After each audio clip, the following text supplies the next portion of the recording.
한 남자가 잠을 자고 있었는데 새벽 4시쯤에 전화 소리 때문에 잠을 깨게 되었습니다. 그 전화를 건 사람이 이야기를 합니다. 아유, 당신네 개가 짖는 소리 때문에 한잠도 못 자겠어. 그러면서 막 화를 내는 것입니다. 그런데 이 남자는 참으로 어이가 없습니다. 왜냐하면 집에는 개가 없는데 말입니다. 그래서 그런데 이 남자가 소리를 막 지르며 화를 내는 것이 아니라 차분하게 전화해줘서 고맙다고 이제 그렇게 인사한 후에 전화 오신 분의 전화번호가 어떻게 됩니까? 이렇게 물었습니다. 이제 그러고는 이제 전화를 끊고 다시 잠을 청했지요. 그리고는요, 다음 날 그 남자가 그 전화번호로 이웃에게 다시 전화를 걸었습니다. 새벽 4시에. 그리고는 이렇게 이야기를 합니다. 선생님, 저희 집에는 개가 없습니다. 이렇게 이야기를 했답니다. 어떻게 보면 좀 정말 귀여운 복수인 것 같기도 하고요. 또 재치 있는 또 사람인 것 같기도 합니다. 그런데 저는 이걸 보면서 야, 여기서도 배울 게 있다. 뭔가 하면 당장의 분노를 표하는 게 아니라 이렇게 재치 있는, 재미있는 그 일들도 할 수가 있구나, 이렇게 또 생각을 한번 해보게 되었습니다. 지난주 우리는 성령의 열매, 무엇에 대해서 함께 나누었지요? 성령의 열매? 벌써 잊어버리셨나요? 성령의 열매, 무엇에 대해서 함께 나누었습니까? 오늘 찬양도 하고 우리 성경도 읽고 하였는데 성령의 열매? 그렇죠. 절제에 대해서 함께 나눴습니다. 지난주 못 오신 분은 틀으셔도 괜찮습니다. 절제에 대해서 우리가 함께 나누었는데 성령의 인도하심에 따라 우리가 안에 일어나는 세상의 욕망을 우리가 멈출 수 있음을 나누었습니다.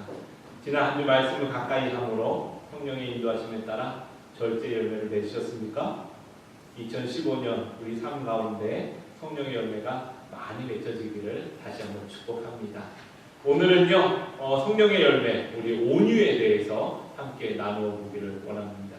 제가요, 인터넷에 온유 이렇게 치니까요, 성령의 열매 온유가 나오는 것이 아니라 연예인 온유가 나오더라고요.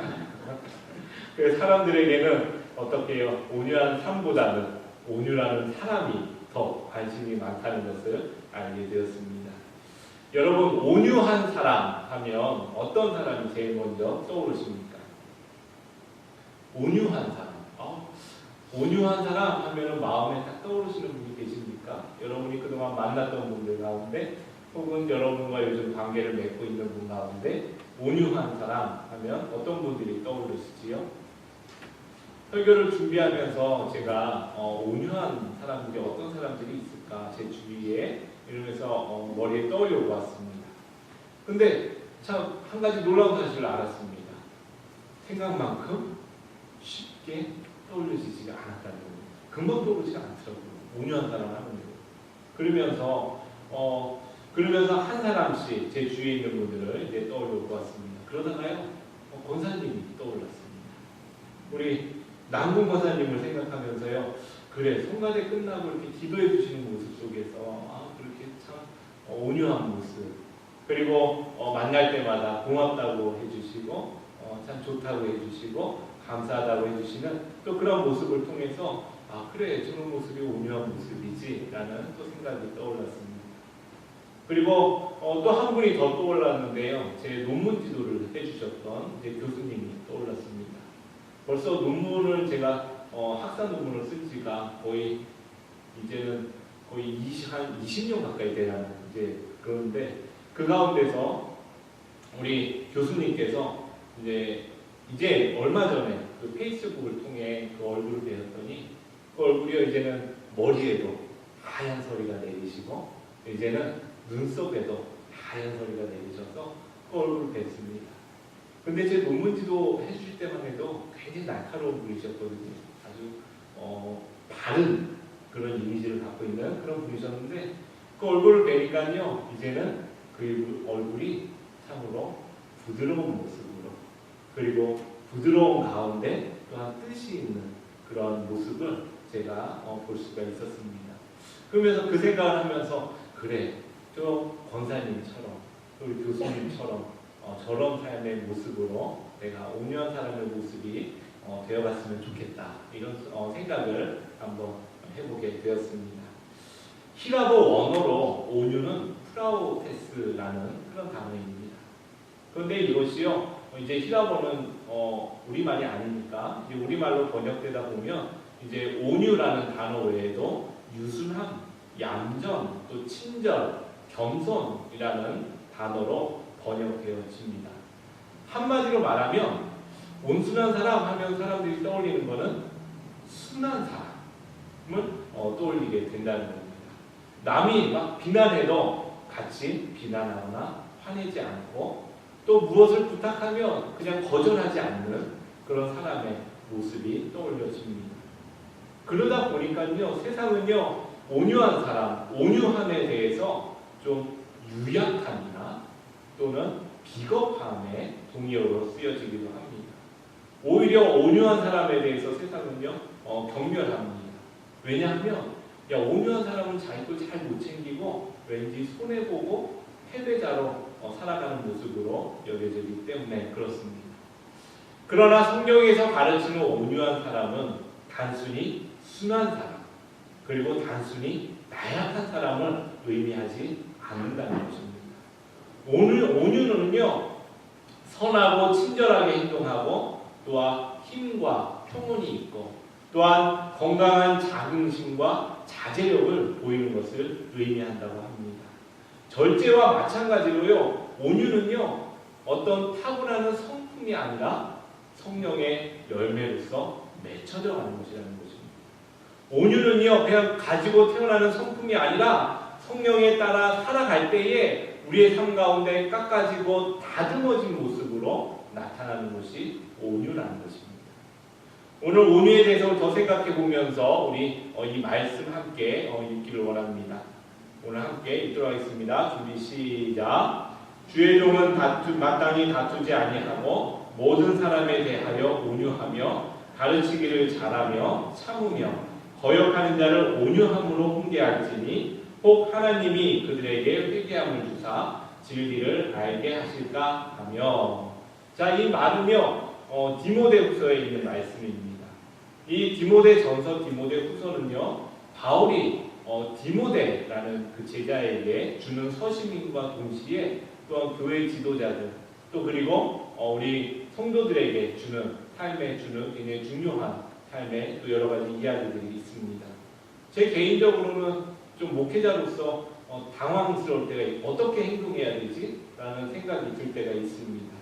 그럴 때마다 제가 펴서 읽고 하는 말씀 중에 한 부분인데요. 디모데전서 디모데후서입니다.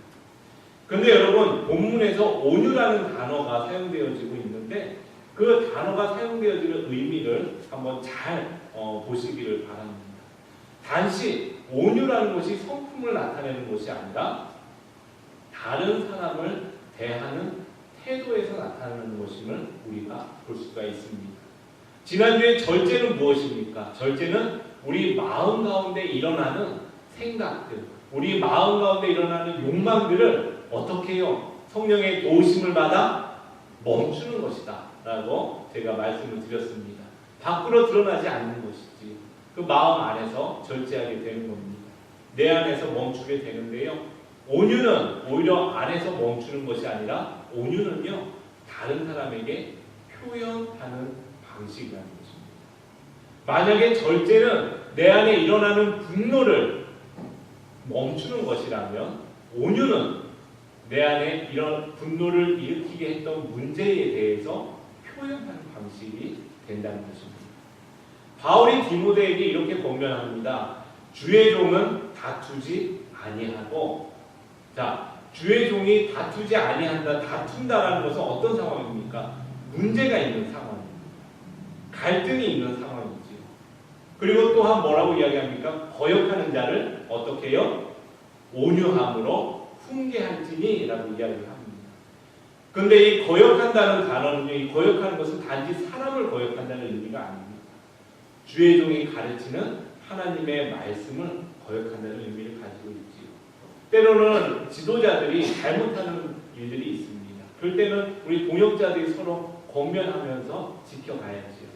그러나 하나님의 바른 말씀에 대해서 거역할 때에 그때에 권면을 해야 된다는 이야기를 하는데 그 권면을 어떻게 하라고요? 온유함으로 하라는 거예요. 하나님의 말씀에 대해 진리에 대한 가르침을요 무시하는 그 사람들에 대해서 권면을 해야 되는데 어떻게 해요? 따뜻하고 부드러운 모습으로 권면하라는 것이지요. 때로는요 자신이 가진 권위를 사용하기가 쉽습니다. 요즘 한국 인터넷에 보니까 참으로 안타까운 일들이 있더라고요. 그렇죠? 선생님이 뭘 또 잘 모르는 아이를 심하게 때려서 그 일이 아주 크게 사회적 이슈가 지금 되고 있습니다. 그런데요, 선생님이 잘 권위를 갖고 있습니다. 그렇기 때문에 때로는 아이들을 훈계할 수가 있죠. 그러나 그 훈계가 어떻게 분노를 가지고 윽박을 지르는 것이 아니라 어떻게 부드러운 마음으로 아이들을 권면하라는 것입니다. 때로는 권위가 그런 힘이 될 때가 있는 것이지. 권위를 가지고 윽박지르는 것이 아니라 부드러움으로 따뜻함으로 진리를 깨우칠 수 있도록 또 사실이 무엇인지를 알 수 있도록 이야기하라는 것입니다. 아마 여러분들 경험해 보신지 모르겠습니다. 가족이 운전을 가르친다는 게 참으로 어렵습니다. 한국에는 부부가 운전을 가르치다가 이혼하는 사람이 있다. 이런 이야기도 하기도 합니다.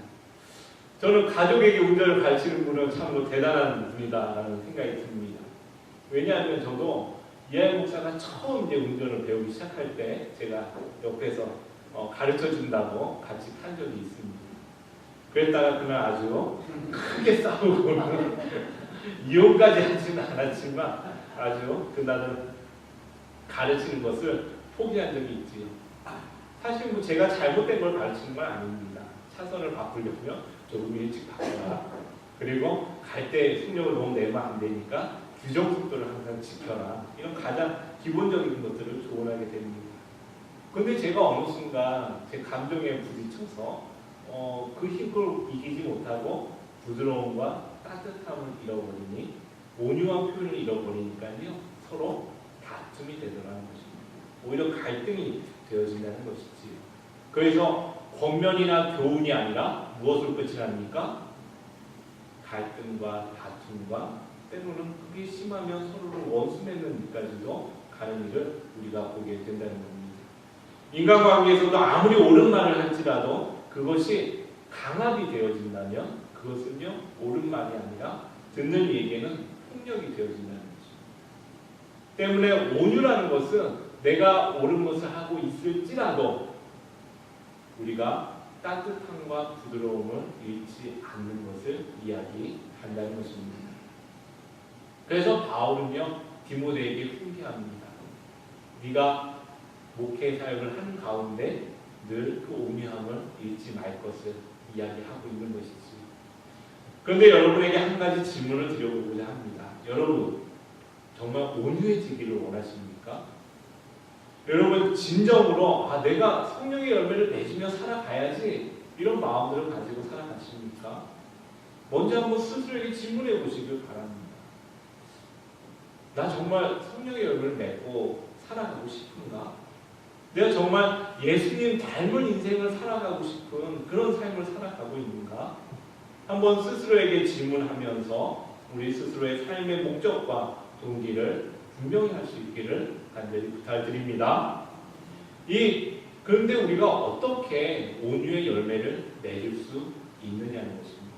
단순히 성품이 아니라 제가 말씀드렸듯이 성령의 인도하심에 따라 다듬어지는 그러한 인생의 삶의 모습입니다. 그래서 어떻게 하면 온유의 모습을 우리가 열매를 맺으면서 갈 수 있을까? 그래서 첫 번째로 기억하십시오. 온유한 삶을 온유의 열매를 맺기 위해서는 하나님을 전적으로 의지할 수 있어야 합니다. 하나님을 전적으로 의지하는 사람만이 온유의 열매를 맺을 수가 있습니다. 세상은요 강한 것이 좋은 것이라고 생각합니다. 그래서요 권력이 있고 물질이 있고 힘이 있으면 뭔가 더 많은 것을 성취해 갈 수 있다고 가르칩니다. 그래서 사람들은 조금이라도 더 가지기 위해 다투고 갈등합니다. 손해보는 것을 참지 못하죠. 그 조금이라도 누가 나를 무시하는 말을 하거나 행동을 했을 때 사람은요 아주 목에 핏대를 세우면서 함께 싸우기도 합니다. 그런데 여러분 그 이유를 잘 생각해 보시면요, 그 이유는 왜 그런가 하면 그 모든 일을 자기 자신이 해결해야 된다고 믿기 때문입니다. 나를 높이는 것, 그것을 누가 해야 됩니까? 내가 해야 된다고 생각하기 때문에 그렇습니다. 인생의 결과에서도 마찬가지입니다. 인생의 결과에 대해서도 내가 책임져야 된다고 생각합니다. 내 건강도, 내 가족도, 내 사업도 나 아니면 안 되라고 생각을 합니다. 내가 무너지면 안 된다고 믿으면서 살아갑니다. 어떤 분들은 이야기하세요. 책임의식이 있어서 참 좋아 보인다. 그런데요, 여러분 속지 마십시오. 그런 삶의 모습은요, 그 가운데 인생의 주인이 자기 자신이라는 거죠. 그렇게 힘이 들지요. 그렇기 때문에 부드럽고 따뜻할 수가 없습니다. 왜냐하면 자기 자신을 더 강하게 만들어 자신이 그것을 성취해야 되기 때문에 그렇습니다. 그렇기 때문에 늘 인생 앞에 나아가며 다가오라 인생이여 하며 전쟁을 준비합니다. 그러니까 늘 불안하지요. 그러니까 그 삶의 부드러움과 따뜻함보다는 늘 강함이 우선이고, 그리고 그 가운데 자신의 다듬어지지 못한 성품의 모습들이 나타나게 된다는 것입니다. 인생의 주인이 자기 자신인 사람은요 늘 불안합니다. 왜냐하면 결과를 알 수 없기 때문에 그렇습니다. 내가 좋은 결과를 만들어내야 되는데 내 힘으로 그것이 안 될까봐 늘 불안한 것입니다. 그러나 그리스도인은 어떻습니까? 결과를 하나님이 책임져 주십니다. 우리에게 주신 일에 열심으로 최선으로 다할 때에 하나님께서 우리의 인생을 최선의 길로 인도해 주실 것을 믿기 때문에 우리는 어떻습니까? 닥달하지 않아도, 불안하지 않아도 우리는 살아갈 수가 있는 것입니다. 그래서 실패 가운데서도 소망이 있고 성공 가운데서도 무엇이 있습니까? 겸손이 있는 것입니다. 하나님이 내 주인이 되어주실 때 우리들은 부드럽고 따뜻한 마음을 가질 수가 있지요. 우리 민수기 12장 1절에서 3절 말씀인데 우리 함께 읽어보도록 하겠습니다. 준비 시작. 모세가 구스 여자를 취하였더니 그 구스 여자를 취하였으므로 미리암과 아론이 모세를 비방하니라. 그들이 이르되 여호와께서 모세와만 말씀하셨느냐? 우리와도 말씀하지 아니하셨느냐? 하매 여호와께서 이 말을 들으셨더라. 이 사람 모세는 온유함이 지면의 모든 사람보다 더하더라. 여러분, 성경이요 모세가 당대의 제일 온유한 사람이었다라고 기록을 하고 있습니다. 상상이 되십니까? 모세에 대해서 조금이라도 아시는 분들은 아마 고개를 갸우뚱하실지도 모르겠습니다. 왜냐하면요 모세는요 본성상 온유한 사람이 아니었습니다. 그리고 굉장히 흥분을 잘하는 사람이었습니다. 그래서요 하루는 자신이 애굽의 왕자였지만 그가 스스로 이스라엘 사람임을 알고 어떤 애굽 사람이 자기 동족 이스라엘 사람을 때리는 것을 보고 그 마음에 분이 생겨서 그 애굽 사람을 죽이는 사건이 일어납니다. 그 순간에요 그는 그렇게 생각했지요. 자기 자신의 힘과 권력이 이스라엘 사람을 위해서 무엇인가 해줄 수 있다라고 믿었을 것입니다. 그래, 내가 이 정도 힘을 가지고 있는데 내가 왕자인데 내가 저들을 좀 도와줄 수 있을 것이야 라는 자기 자신에 대한 믿음이 그에게는 있었던 것입니다. 그런데요 그랬던 모세가 그 이후에 어떻게 됩니까? 광야로 40년간 그는 목동 생활을 하면서 지내게 됩니다. 그 가운데 하나님이 다듬으시고 또 다듬으시고 다듬은 그 성격이 이제는 어떤 사람이 되었다고요? 그 당대의 가장 온유한 사람이 되었다는 것입니다. 모세를요 비방하는 그 미리암과 아론에 대해서요 성경에 보니까요 모세가 아무 말도 하지 않습니다. 사실 가슴이 얼마나 아팠겠습니까? 미리암과 아론 어떤 사람들입니까? 자신이 이스라엘 백성들을 애굽에서부터 이끌고 나올 때 자신과 함께 했던 사람입니다. 그런데 그러한 미리암과 아론이 모세를 비방하는 것입니다. 그리고 자기가 믿었던 사람들로부터 받는 비난은요 정말 참기가 보통 어려운 것이 아닙니다. 특히나 여러분 어떠십니까? 나와 가까웠던 사람이 등에 비수를 꽂을 때 어떠십니까? 세상에 그것만큼 아픈 것이 없지요. 그 배신감은 이루 말할 수가 없습니다. 그러나 모세는 무엇합니까? 모세는 침묵합니다. 다투지 않습니다. 바울이 디모데에게 주었던 말씀처럼 모세는요 자신의 기분대로 감정대로 다투지 않습니다. 그 이유는 단 한 가지였습니다. 하나님을 의지하는 마음이었다는 것입니다. 자신을 위해 하나님이 일하실 그 하나님을 믿었기 때문입니다. 그러자 하나님은요 이렇게 일하셨습니다.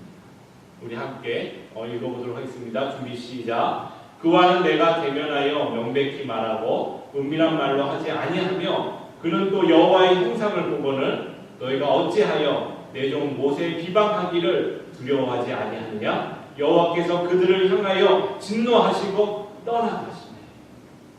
무슨 말입니까?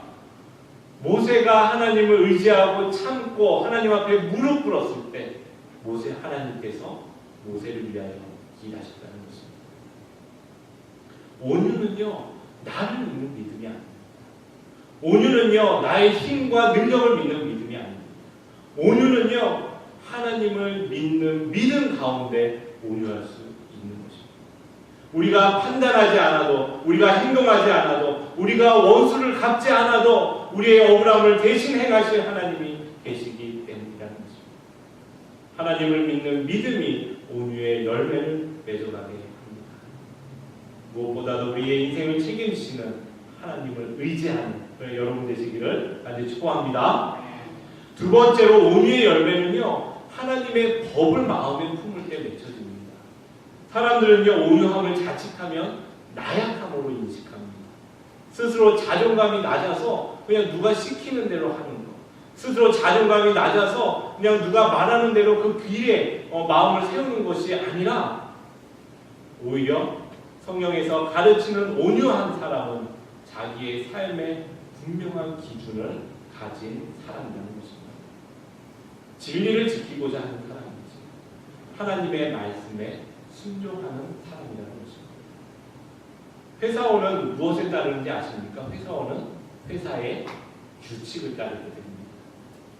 여러분 군인은 어떤 법에 따르게 되죠? 군인은 군법에 따르게 되어 있습니다.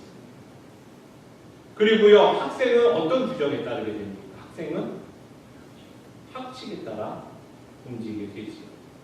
만약에 회사원이 회칙을 따르지 않는다면 그 사람은 어떤 사람입니까? 그 회사와 어울리지 않는 사람이거나 그 회사와 상관이 없는 사람일 것입니다. 예수 그리스도의 은혜로 구원받은 그리스도인은요 그리스도의 법을 따르게 됩니다. 그것이 맞는 일이지요. 때문에 그리스도의 법을 대적하는 세상의 법에 대해 늘 도전을 받습니다. 세상은 늘 도전하지요. 육체의 소욕이 우리를 도전합니다. 그러나 그 가운데 우리는 세상의 도전에 그리스도인은 분냄으로서가 아니라 온유함으로 대적할 수 있다는 거죠. 우리 마음에 법이 확실히 세워져 있기 때문에 그렇습니다. 사실 많은 사람들이요 의롭지 못한 방법으로 살면서 쉽게 하나님의 말씀을 포기해버립니다. 그러니까요 우리 사회가 더 어두워집니다. 이 사회에 더 모순일이 생깁니다. 불의와 악이 활보하지요. 그러나 온유한 자는요 하나님의 말씀에 따라 선을 행하거나 공의를 말하는 데 주저함이 없습니다. 그런데 어떻게 말합니까? 부드러움과 따뜻함으로 말하는 것입니다. 마음의 간증과 하나님의 법을 따라 행함으로 그 걸음에는 실족함이 없습니다. 하나님의 말씀에 따라가는 그 일에 대해 반대하는 이들에게 분노하거나 다투지 않는다는 것입니다. 왜 그렇습니까? 자신이 행하는 삶에 대한 확신이 있기에, 하나님의 말씀의 법이 그 가운데 바로 서 있기에 그는 그들과 다투는 것이 아니라 온유함으로 그들을 따뜻함으로 친절한 말로 권면할 수 있다는 것입니다. 누구보다도 하나님께 확고한 믿음을 갖고 또 온유하고 친절했던 한 기도의 사람을 여러분에게 소개해드리고 싶습니다. 아마 아브라함 링컨 대통령을 많이들 알고 계실 것입니다. 그에게는요 친구도 많았지만 참으로 정치적으로 적도 굉장히 많았었습니다. 그런데 그를 집요하게 괴롭히던 한 사람이 있었습니다. 스탠톤이라는 사람이었는데요. 그 사람이 신문지상을 통해서 이렇게 말합니다. 링컨을 교활한 어릿광대라고 욕합니다. 또요 공중석상에서 연설에서는 이렇게 이야기합니다. 링컨은 그 얼굴이 이렇게 좀 털이 많잖아요. 그러니까 오리지널 고릴라라고 조롱하기도 합니다. 그러면서 이렇게 말합니다. 여러분은 고릴라를 보러 아프리카까지 가실 필요가 없습니다. 저희 스프링필드에 가보십시오. 여러분들은 고릴라를 볼 수 있을 것입니다. 라고 그렇게 링컨을 비꼬기까지 했던 사람입니다. 그런데 후일 링컨이요 내각의 강요를 임명할 때 놀랍게도 그 스탠톤을 국방장관에 임명하게 됩니다. 그러니까 많은 사람들이 반대하지요. 어떻게 그럴 수 있느냐고 흥분한 사람들에게 링컨은 조용하게 그 자리에 그 사람이 가장 적임자입니다. 라고 대답하였다고 합니다. 그리고 이후에 다 아시는 것처럼 아브라함 링컨이 암살되고 나서 그 시체 앞에서 스탠톤이 아주 뜨거운 눈물을 흘리며 꿇어 엎드려 이렇게 말했다고 합니다. 여기 세계가 지켜보았던 사람 중 가장 위대한 지도자가 누워 있노라. 기도의 사람이었던 아브라함에게는 자신이 해야 될 일들이 분명했습니다. 때문에 그의 감정이 휘둘리는 것이 아니라 그 법에 따라 그 온유함을 가지고 그를 그 자리에 앉힐 수 있었던 사람이지요. 온유한 사람은요 언제나 하나님의 말씀과 그 계시에 마음이 열려있는 사람입니다. 따라서 말씀으로 중심을 잡고 살아가지요. 세상 사람들이 추구하는 욕망에 대해서는 닫혀있지만 하나님께 대하여는 열려있는 사람입니다. 그러므로 온유한 마음을 가진 사람은요 세상은 때로는 어리석은 사람이라고 이야기합니다. 어리석은 사람이라고 때로는 조롱하기도 하지만 하나님 나라에서 가장 고귀한 자로 인정을 받는다는 것입니다. 마태복음에 보면요 예수님이 산상수훈에서 팔복을 이야기하십니다. 온유한 자는 복이 있나니 땅을 기업으로 얻을 것이다. 하나님 나라 가운데 그의 하나님의 유업이 있으면 하나님께서 축복해 주셨던 말씀을 기억하게 됩니다. 온유한 사람은요 힘이 없어 보이지만 그 안에 복음의 진리를 가지고 그 힘을 바르게 사용할 줄 아는 사람입니다. 하나님의 말씀이 가슴에 있는 사람은요 자기 감정에 휘둘리지 않고 자신에게 맡겨진 사역을 담대히 감당할 수 있습니다. 사람들의 비난에 귀 기울이는 것이 아니라 자신의 일이 하나님의 편에 서 있는가를 먼저 확인할 수 있는 사람입니다. 때문에 그들은 사람들에게 따뜻함으로 친절함으로 온유함으로 대할 수가 있다는 것입니다. 여러분 하나님께서 여러분의 인생을 책임지신다는 것을 믿으십시오. 그리고 그 믿음 안에서 여러분 온유함의 열매를 맺어가십시오. 온유한 자에게 임하는 놀라운 축복이 있습니다. 2015년 가운데 성령의 열매 온유를 여러분 삶 가운데 맺어가심으로 하나님의 놀라운 은혜를 경험하는 여러분 되시길 축복하며 말씀을 나누었습니다.